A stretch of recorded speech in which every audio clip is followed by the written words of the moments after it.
Bonjour à tous.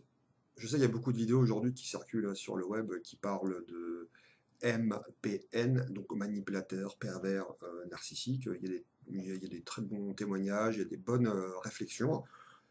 Et vu que moi, ça m'intéresse énormément comme sujet, sachant que malheureusement, j'ai vécu ce genre d'expérience, mais c'est quand même une expérience qui fait qu'aujourd'hui, par certains signes, personnellement, j'arrive à détecter assez rapidement, mais pas sur le coup, mais assez rapidement ce genre de personnage. Et j'en ai croisé, je ne pourrais même plus les compter sur les doigts d'un main. Après, la question que je me suis posée par toutes ces rencontres, je me suis dit, mais pourquoi on devient un pervers narcissique? On ne naît pas pervers narcissique. Ça, c'est un fait. Mais c'est tout le vécu dans notre enfance qui peut jouer et qui peut déséquilibrer le fait que l'on devienne par la suite, en tant qu'ado, adulte, et qu'on devienne un pervers narcissique. On a eu une interruption d'amour, de flux, qui a été donnée par défaut par nos parents. Mais derrière, les divorces, par exemple, ou même l'un des parents, voire les deux parents, avaient une problématique de transmission d'amour envers leur enfant, va produire un déséquilibre important et un vide émotionnel pour l'enfant. La notion de bien et de mal va être aussi positionnée sur le pervers narcissique.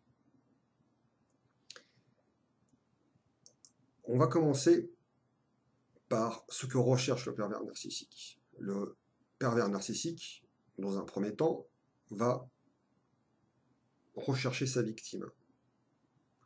La plupart du temps, il va chercher une victime sensible.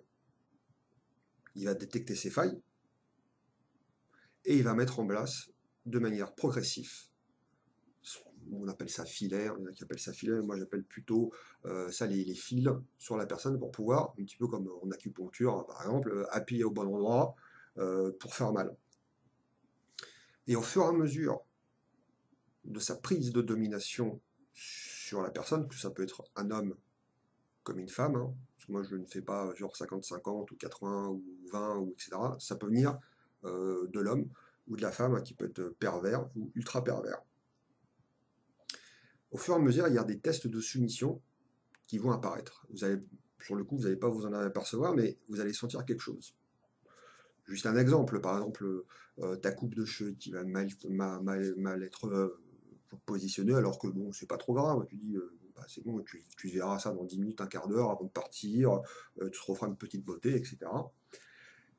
Et il y aura des tests de soumission comme ça, sur des petits éléments anodins qui font pas forcément mal, mais ce sera des petits pics. Ce sera des petits pics. Et plus vous allez avancer, et plus vous allez sentir un poids. Dire, mais d'où vient ce poids? C'est quand même bizarre. Il n'y a rien dans mon environnement qui fait que je ne suis pas bien, etc.